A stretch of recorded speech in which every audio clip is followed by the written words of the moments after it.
नमस्कार, advance education स्कुलमा तपाईलाई हार्दिक स्वागत छ। आजको क्लासमा हामीहरू नयाँ पाठ्यक्रम 2080 अनुसार कक्षा 8 को विज्ञान तथा प्रविधि विषयको एकाइ 11 पृथ्वी र अन्तरिक्ष एकाइ अन्तर्गत रहेको पहिलो पाठ खनिज पृथ्वीको उत्पत्ति र आयु अन्तर्गत रहेका अभ्यासका प्रश्न उत्तरलाई सल्भ गर्नेछौँ। तपाईले के कुरा बुझ्नु पर्यो भनेपछि पृथ्वी र अन्तरिक्ष हाम्रो अन्तिम एकाइ हो र यस एकाइ अन्तर्गत दुईवटा पाठ छन्। पहिलो पाठ खनिज पृथ्वीको उत्पत्ति र आयु र दोस्रो पाठ ब्रह्माण्ड। यस अन्तर्गत रहेको आज हामीहरू पहिलो पाठ खनिज पृथ्वीको उत्पत्ति र आयुको बारेमा पढ्नेछौँ। हामीहरूले डाइनोसर देखेका थियौँ र पक्कै पनि देखेका छैनौँ, तर हामीले चित्रहरूको आधारमा भिडियोहरूको आधारमा विभिन्न प्रकार अहिले किताबहरूमा देखिरहेका छौँ, तर हामीले रियलमा देखेका थिएनौँ। अब त्यो कसरी तिनीहरू कहाँबाट कुन उत्पत्तिमा कुन इरामा उनीहरू जन्मेका थिए अर्थात् उनीहरूको विकास भएको थियो, कुन इरामा उनीहरू सकिएर गए, त्यो सबै कुराको जानकारी तपाईलाई पृथ्वीको उत्पत्ति र आयु पाठमा छ। त्यसैले किताबलाई स्पष्ट तरिकाले पढ्नुहोला। म अभ्यासमा पनि केही कुरा भन्ने छु। सुरु गरौँ आजको क्लास। अभ्यासको प्रश्न नम्बर 1 मा भनेको छ तलका प्रश्नको सही विकल्प छनौट गर्नुहोस्। प्रश्न नम्बर क खनिज सम्बन्धी अध्ययन गर्ने विज्ञानलाई के भनिन्छ? सही उत्तर हो जियोलोजी।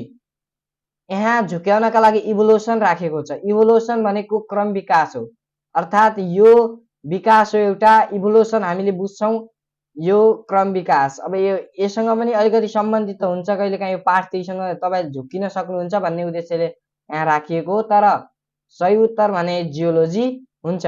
प्रश्न नम्बर ख बिरुवालाई वृद्धि विकास हुन आवश्यक पर्ने खनिज कुन हो? सही उत्तर हो नाइट्रोजन।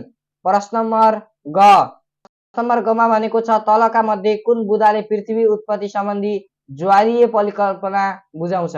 ज्वारीय परिकल्पना यहाँ दिएका 4वटा बुदा मध्ये कसले बुझाउँछ भन्ने कुरा सोधेको छ। सही उत्तर हो ताराको शक्तिले अर्को तातो पिण्डबाट फुत्किएको तातो पदार्थीय भागबाट पृथ्वी उत्पत्ति भयो। सही उत्तर यो हो। प्रश्न नम्बर घ चित्रमा देखाएको जीव कुन इरामा विकास भएको हो? यो माछा हो। र यो कुन इरामा? इरा धेरै छन्। मेसोजोइक इरा, सिनोजोइक इरा, यी इराहरू हुन्। अब यी इरा भइसकेपछि अर्थात् यो प्यालियोजोइक इरा, यी इराहरू हुन्। यति इरा मध्ये यो माछा कुन इरामा उत्पत्ति भएको अर्थात् कुन इरामा विकास भएको? सही उत्तर हो प्यालियोजोइक। यस प्रकार हामीले प्रश्न नम्बर 1 लाई सल्भ गरिसकेका छौँ। प्रश्न नम्बर 1 मा कुनै पनि कुरा कन्फ्युजन अर्थात् तपाईले केही कुरा नबुझेको छ भने कमेन्ट गर्नुहुनेछ भन्ने विश्वास छ। अब हेर्दैछौँ प्रश्न नम्बर 2। प्रश्न नम्बर 2 मा भनेको छ फरक लेख्नुहोस्। प्रश्न नम्बर अ फलामयुक्त खनिज र फलामविहीन खनिज। फलामयुक्त खनिज र फलामविहीन खनिज बीच निम्नानुसार फरक छ। एकातर्फ लेखौँ फलामयुक्त खनिज, अर्कोतर्फ लेखौँ फलामविहीन खनिज। फलामयुक्त खनिज अन्तर्गत फलामको मात्रा अधिक भएका खनिज फलामयुक्त खनिज हुन्। फलामविहीन खनिज अन्तर्गत फलामको मात्रा निकै थोरै भएका खनिज फलामविहीन खनिज हुन्। फलामयुक्त खनिज अन्तर्गत हेमाटाइट, पाइराइट, साइराइट। फलामविहीन खनिज अन्तर्गत तामा, टिन, एल्युमिनियम आदि। यस प्रकार हामीले फलामयुक्त खनिज र फलामविहीन खनिजका बीचमा फरक लेखेका छौँ। यहाँ भन्नुपर्ने कुरा केही छैन, बुझ्नुहुनेछ भन्ने विश्वास छ। प्रश्न नम्बर आ। प्रश्न नम्बर आ मा भनेको छ प्यालाइयोजोइक इरा र सिनोजोइक इरा। प्यालाइयोजोइक इरा र सिनोइजोइक इरा। सिनोजोइक इरा बीच निम्नानुसार फरक छ। एकातर्फ लेखौँ प्यालाइजोइक इरा, अर्कोतर्फ लेखौँ सिनोजोइक इरा। पहिलो फरकको रूपमा लेख्न सक्छौँ यिनीहरूको परिभाषा बुझ्नु होला है। कुन इरामा कुन उत्पत्ति भयो, के भयो, सबै कुरा यहाँ यो इराबाट तपाईले स्पष्ट हुनेछ। त्यसैले 5वटा फरक पनि लेखेको छु। एउटै खालका लाग्छन्, तर भन्ने कुरा मैले भन्न खोजेको अर्थात् यहाँ लेखेको कुराबाट तपाईले अर्थ बुझ्नुहुनेछ भन्ने विश्वास छ। 57 करोड वर्ष अगाडिदेखि 24 करोड वर्ष अगाडिसम्मको समय अवधिलाई प्यालाइजोइक इरा भनिन्छ। सिनोजोइक इरा अन्तर्गत 6 करोड 50 लाख वर्ष अगाडिदेखि हालसम्मको अवधिलाई सिनोजोइक इरा भनिन्छ। 57 करोड वर्ष अगाडिदेखि 24 करोड वर्ष अगाडिसम्मको समय अवधिलाई प्यालाइयोजोइक इरा भनिन्छ भने 6 करोड 50 लाख वर्ष अगाडिदेखि अहिलेसम्म चलिरहेको इरालाई के भनिन्छ त? सिनोजोइक इरा भनिन्छ। प्यालाइजोइक इरा अन्तर्गत यो इरामा समुद्रबाट जीव विकास सुरु भएर जमिनमा समेत जनावर र वनस्पति देखा परेका थिए यो इरामा। अनि सिनोजोइक इरा अन्तर्गत यो इरामा हाल पृथ्वीमा भएका मानव लगायत सम्पूर्ण स्तनधारी र फूल फुल्ने बिरुवा देखा परे अर्थात् देखा परेका छन्। अहिले हामीले देखिरहेका छौँ। प्यालाइजोइक इरा अन्तर्गत यो हाल चलिरहेको आधुनिक इरा होइन, अहिले चलिरहेको आधुनिक इरा होइन यो, तर सिनोजोइक इरा हाल चलिरहेको आधुनिक इरा हो। चौथो फरकको रूपमा लेख्न सक्छौं, यो इरामा मेरुदण्ड नभएका अर्थपोडा, मोलस्का, इकिनोडर्माटा तथा मेरुदण्ड भएका माछा तथा फूल फुल्ने वनस्पतिको उत्पत्ति भएको थियो। तर सिनोजोइक इरामा अहिले के भएको छ त? यो इरामा स्तनधारी, बच्चा जन्माएर दूध चुसाउने जनावरहरू स्तनधारी बनेको, अनि फूल फुल्ने बिरुवाहरू तथा मानव लगायतका जीवको उत्पत्ति भएको छ, हामीले अहिले देख्न सक्छौं। अनि प्यालाइजोइक इराका उदाहरणमा लेख्न सक्छौं, समुद्री माछा, शंखे किरा यो इरामा उत्पत्ति भएका थिए भने सिनोजोइक इरामा हात्ती, गैडा, घोडा भएका थिए। यस प्रकार हामीले प्यालाइजोइक इरा र सिनोजोइक इराका बीचमा फरक लेखेका छौं। अब हेर्दैछौँ प्रश्न नम्बर 3। प्रश्न नम्बर 3 मा भनेको छ कारण दिनुहोस्। प्रश्न नम्बर क, खनिजलाई शुद्ध रासायनिक पदार्थ भनिन्छ। उत्तर, खनिज खानीबाट प्राप्त हुने र आर्थिक महत्त्व बोकेका महत्त्वपूर्ण पदार्थ भएकाले खनिजलाई शुद्ध रासायनिक पदार्थ भनिन्छ। प्रश्न नम्बर ख, मेसोजोइक इरालाई कोणधारी बिरुवाको युग भनिन्छ। मेसोजोइक इरालाई कोणधारी बिरुवाको युग भनिन्छ। उत्तर, प्यालाइजोइक इरामा विकास भएका उन्युका जङ्गललाई विस्थापित गर्दै यो इरामा विभिन्न प्रकारका सल्ला, साइकस, धुपी जस्ता कोणधारी जिम्नोस्पर्मका जङ्गली स्थापित हुँदै अर्थात् भएकै हुँदा मेसोजोइक इरालाई कोणधारी बिरुवाको युग भनिन्छ। यो मेसोजोइक इराको अर्को नाम अर्थात् यो इरालाई हामीहरूले कोणधारी बिरुवाको युग भनेर चिन्न सक्छौं। तर किन चिन्न सक्छौं भन्ने कुरा हो।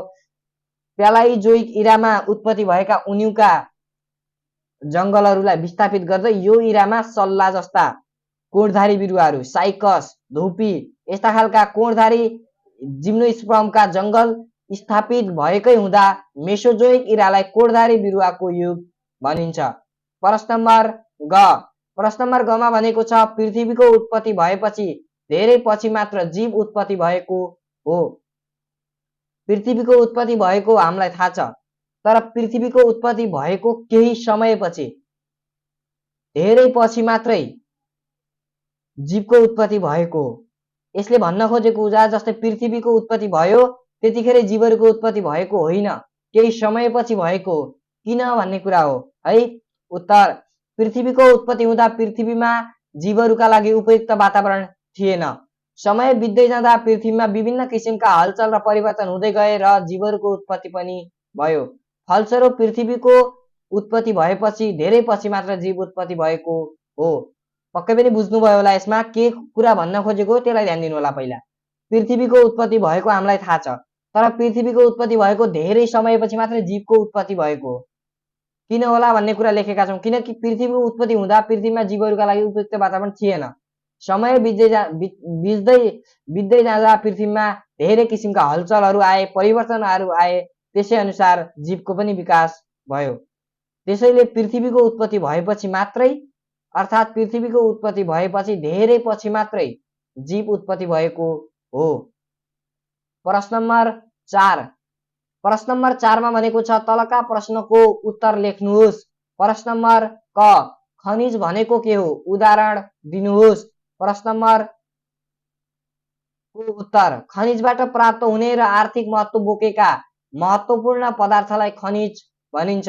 जस्तै कोइला, फलाम, चुनढुङ्गा, सिलिका आदि। खनिज भनेको के हो भनेपछि खानीबाट प्राप्त हुने र आर्थिक महत्त्व बोकेका महत्त्वपूर्ण पदार्थलाई खनिज भनिन्छ। कोइला, फलाम, चुन्डुङ्गा, सिलिका यसका उदाहरण हुन् आदि है, धेरै छन्। प्रश्न नम्बर ख, पृथ्वी उत्पत्ति सम्बन्धी परिकल्पना के हुन्? कुनै एकको व्याख्या गर्नुहोस्। पृथ्वी उत्पत्तिमा धेरै परिकल्पना छन्, 4 वटा। ती परिकल्पना मध्ये कुनै एकको व्याख्या गर्नुपर्नेछ। उत्तर, पृथ्वी उत्पत्ति सम्बन्धी परिकल्पना नम्बर 1 अर्थात् क, निहारीका परिकल्पना। नम्बर ख, जर्ज बफनको गरानु परिकल्पना। नम्बर ग, बाइनरी परिकल्पना। नम्बर घ, ज्वारीय परिकल्पना। यी 4 वटा परिकल्पना छन्। यसमध्ये मैले बाइनरी परिकल्पनाको व्याख्या गरेको छु।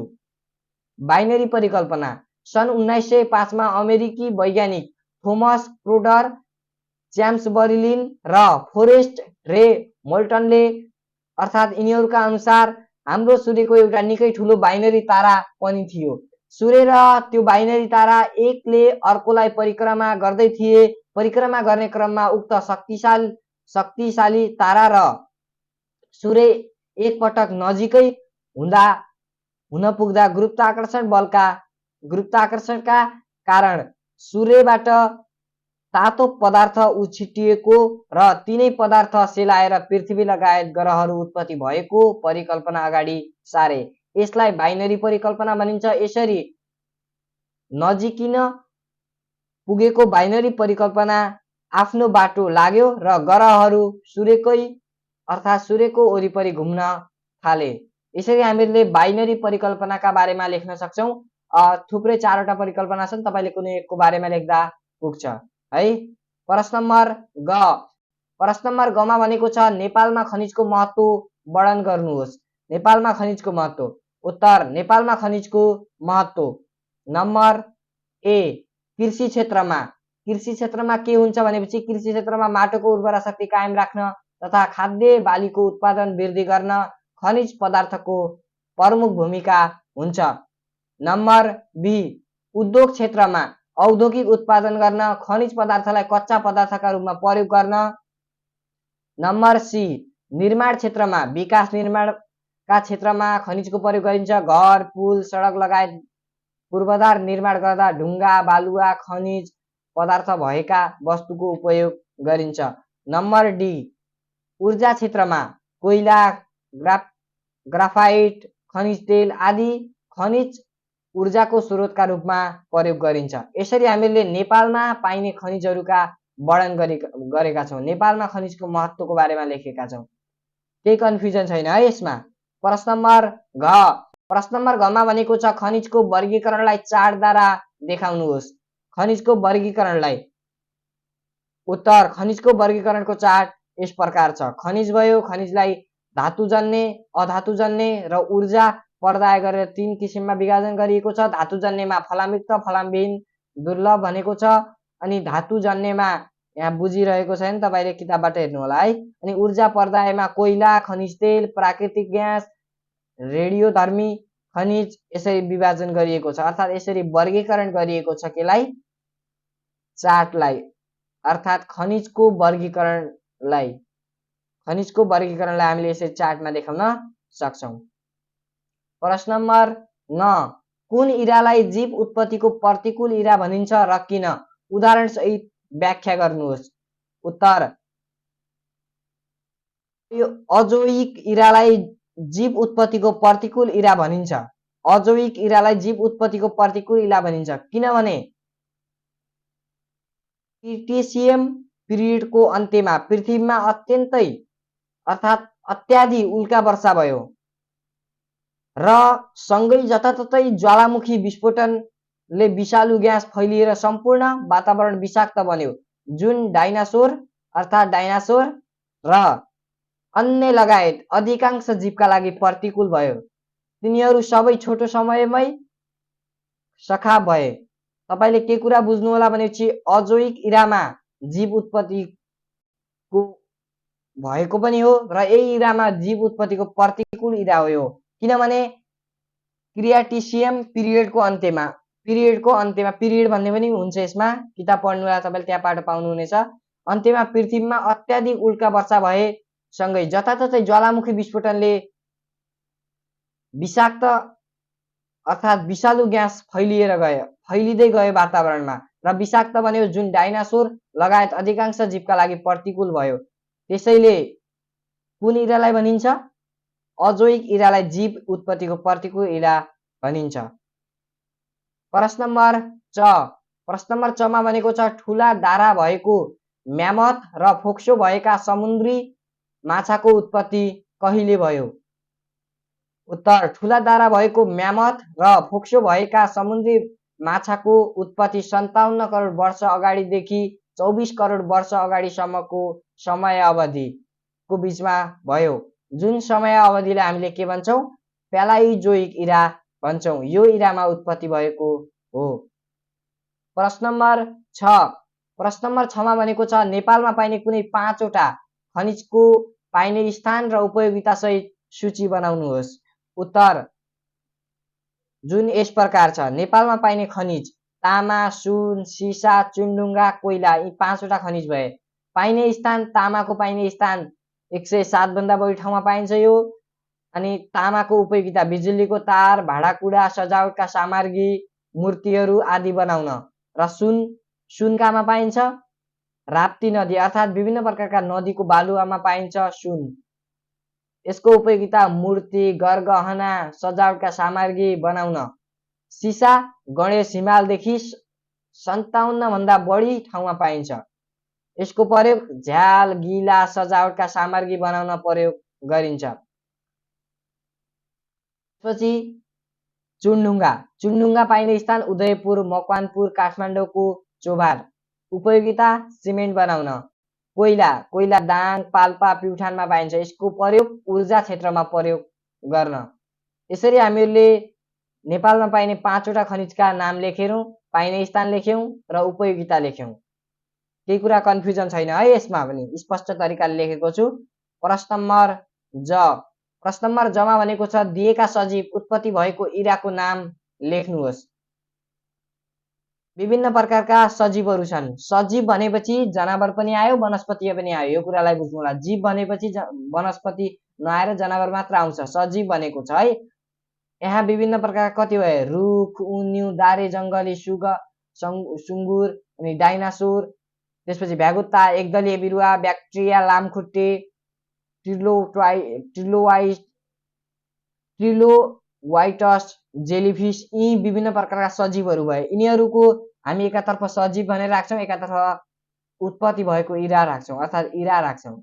जुन यस प्रकार छ एन्सर तपाईँले सजीवमा विभिन्न प्रकारका सजीवहरू तपाईँले यहाँ देख्नु भएको छ, यहाँका हुन्। अनि उत्पत्ति भएको इराको नाम यहाँ छ। सजीवमा रुख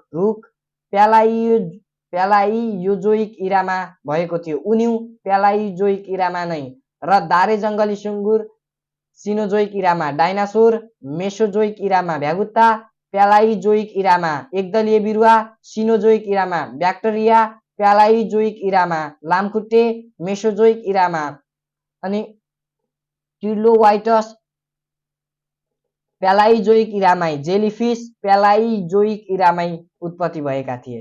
कुन यहाँ सजीवहरू हेर्नु होला कुन इरामा उत्पत्ति भएका थिए, यहाँबाट हेर्न सक्नुहुनेछ। प्रश्न नम्बर झमा भनेको छ तलको अनुच्छेद पढ्नुहोस् र तलका प्रश्नको उत्तर लेख्नुहोस्। हामीले यो अनुच्छेद पढ्ने, यो अनुच्छेद पढेर उत्तर लेख्ने। अब विज्ञानमा पनि यस्तो खालको प्रश्न छ, हामीले पढौँ है। पहिला अनुच्छेद पढौँ, त्यसपछि उत्तर लेखौँला। नेपालमा धेरै प्रकारका खनिज पाइन्छन्। पछिल्लो समयमा युरानियम जस्तो बहुमूल्य खनिज समेत नेपालमा रहेको प्रमाण पाइएको छ। नेपालमा फलाम, तामा, सुन, कोइला जस्ता खनिजको खानी उत्खनन र प्रयोग परम्परागत रूपमा हुँदै आएको छ। तर पनि नेपालमा प्रभावकारी रूपमा खनिज पदार्थको संरक्षण अर्थात् खनिज पदार्थको खोजी, उत्खनन र व्यावसायिक उपयोग हुन सकेको छैन। यस्ता खनिजको दिगो उत्खनन गर्न सकिएको छैन। यो अनुच्छेद पढ्यौँ। प्रश्न नम्बर अ, नेपालमा खनिजको प्रभावकारी संरक्षण, उत्खनन र सदुपयोग हुन नसक्नुको कारण के हुन्? यिनीहरूका कारण भनेको भौगोलिक बनोट, आर्थिक अभाव, दक्ष जनशक्तिको अभाव। तपाईँले लेख्दाखेरि नेपालमा खनिजको प्रभावकारी संरक्षण, उत्खनन र सदुपयोग हुन नसक्नुको कारण भौगोलिक बनोट, आर्थिक अभाव, दक्ष जनशक्तिको अभाव हुन् भनेर लेख्नु होला। प्रश्न नम्बर आ, परम्परागत रूपमा उत्खनन गरिएका खनिज के हुन्? यिनको दिगो उत्खनन र प्रयोग गर्न के गर्नु पर्दछ? उत्तर, फलाम, तामा र कोइला खानी हुन्। यिनीहरूको दिगो उत्खनन गर्न राज्यले लगानी लगाउनु पर्दछ। परम्परागत रूपमा उत्खनन गरिएका खनिज के हुन् त? तामा, फलाम र कोइला खानी हुन्। यिनीहरूको दिगो उत्खनन गर्न राज्यले लगानी लगाउनु पर्दछ। प्रश्न नम्बर यहाँ जुन आजको लागि अन्तिम प्रश्न रहेको छ, प्रश्न नम्बर एमा भनेको छ चित्रको अध्ययन गर्नुहोस् र तलका प्रश्नको उत्तर दिनुहोस्। यो चित्र छ नि, यो चित्रको हामीले अध्ययन गर्ने र प्रश्न सोधिएको छ तिनीहरूको उत्तर लेख्ने। यहाँ चित्रको अध्ययन गरिसक्यौँ हामीले। के छ चित्रमा? डाइनासोर छ, डाइनासोर छन्, यिनीहरूको हामीले अध्ययन गर्यौँ। अब यिनीहरूको अध्ययन गरिसकेपछि उत्तर लेख्ने। प्रश्न नम्बर अमा भनेको छ यी जनावर कुन इरामा उत्पत्ति र विनाश भए? यी जनावरहरू एउटै इरामा उत्पत्ति भएका हुन् र त्यही इरामा नै सखाप भएका हुन्, अर्थात् त्यही इरामा नै यिनीहरूको विनाश भइसकेको थियो। उत्तर, यी जनावर मेसोजोइक इरामा उत्पत्ति र विनाश भए। प्रश्न नम्बर आ, यी जनावरहरू अर्थात् यिनीहरू विनाश हुनुका कारण के हुन्? यिनीहरू विनाश हुनुका कारण के हो भनेर सोधेको छ हामीलाई। यिनीहरू विनाश हुनुका कारण पृथ्वीमा अत्याधिक उल्का वर्षा भएसँगै जताततै ज्वालामुखी विस्फोटनले विषालु ग्यास फैलिएर यिनीहरूको विनाश भएको हो। तपाईँलाई मैले केही भिडियो सेयर गर्न सक्छु, नभए तपाईँले युट्युबमा सर्च गरेर हेर्न सक्नुहुनेछ यी सम्बन्धी थप भिडियोहरू। मैले भन्न खोजेको कुरा यो अभ्यास सम्बन्धी नभएर डाइनासोरहरू कसरी मरे, यी सबै यिनीहरूले पानी नपाएको अभावमा कसरी मरेका थिए, धेरै भिडियोहरू छन्, तपाईँले हेर्न सक्नुहुन्छ। नभए म सेयर गरिदिन्छु, तपाईँले कमेन्ट गर्नुहोला है। प्रश्न नम्बर ई, यदि यी जीवहरू हालसम्म पनि जीवित भएका भए जैविक सन्तुलनमा कस्तो प्रभाव पर्थ्यो होला? उत्तर, डाइनोसर पानीमा जमिनमा बस्नेदेखि चरा जस्तै हावामा उड्न सक्थे। यिनीहरू मांसाहारी, शाकाहारी र सर्वहारी थिए। यिनीहरू हालसम्म पनि जीवित भएका भए मानिस लगायत स्तनधारी प्रणालीहरूको हालको जस्तो अस्तित्व रहने थिएन, अर्थात् स्तनधारी प्रणालीहरूको विकास नै हुन सक्दैन थियो होला। अब यिनीहरू अहिलेसम्म बाँचिरहेका भए सायद हामीहरू हुन्थ्यौँ वा हुँदैन थियौँ त्यो त हामीलाई थाहा भएन, किनकि यिनीहरू हामीहरूलाई समेत खान्थे। हामीहरूको अस्तित्व यहाँसम्म पुग्दैन थियो यिनीहरू बाँचेको भए। तर यिनीहरूको पनि विनाश मेसोजोइक इरामा नै भइसकेको थियो। अब विभिन्न प्रकारका विस्फोटनहरू अनि पिण्डहरू, उल्का पिण्डहरूको अर्थात् उल्काहरूको वर्षा भयो। वर्षा भएको जस्तै पानी जसरी पर्छन् त्यसरी नै धेरै पिण्डहरू खसे र धेरै पिण्डहरू खसिसकेपछि यिनीहरूका हडमा लाग्यो, अर्थात् पुरै खडेरी भयो र यिनीहरूले पानी नपाउँदै धेरै जीवहरूको विनाश भएको थियो। त्यहीसँगै सम्बन्धित डाइनासोरहरूको पनि विनाश भएको थियो। यसरी आजको क्लासका भिडियोमा हामीले धेरै उत्तरहरूमा छलफल गरेका छौँ।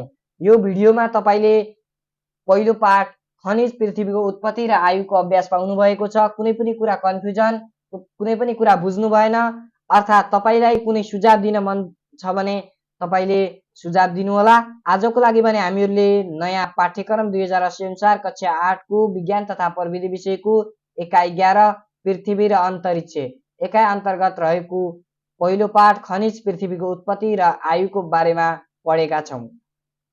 तपाईँलाई यो पाठसँग सम्बन्धित कुनै पनि जिज्ञासा रह्यो भने कमेन्ट गरेर भन्नुहोला। यो चित्रबाट केही कुरा थोरै भन्न चाहन्छु। यी डाइनासोरहरू हुन् र यिनीहरूको उत्पत्ति मेसोजोइक इरामा भएको हो र यही इरामा उत्पत्ति भएका जीवहरू हुन्।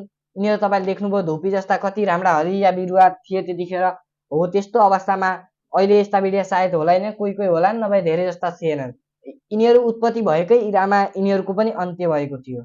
कसको भने चाहिँ बिरुवा सबै त्यहाँ खडेरी जस्तो लाग्यो, फेरि अब कोही पलायो होलान्, आफ्नो ठाउँमा छ, तर जीवहरू भने जीवहरूको अस्तित्व रहेन। त्यस्तै एकदलीय जिम्नोस्पर्म अनि त्यसपछि द्विदलीयदेखिका विभिन्न प्रकारका जनावरहरूदेखि वनस्पतिहरूको उत्पत्ति भएको थियो र अहिले हामीहरूले यस्ता खालका, अहिले त हाम्रो त्यस्तो केही छैन, अहिले त मानिस सजीव अर्थात् यो पृथ्वीको चेतनशील प्रणाली मानिसहरू समेत छन् है। ल केही कुरा बुझ्नु होला पक्कै पनि। भिडियोलाई लाइक गर्न नबिर्सिनु होला, च्यानललाई सब्स्क्राइब गर्न नबिर्सिनु होला। धन्यवाद, नमस्कार।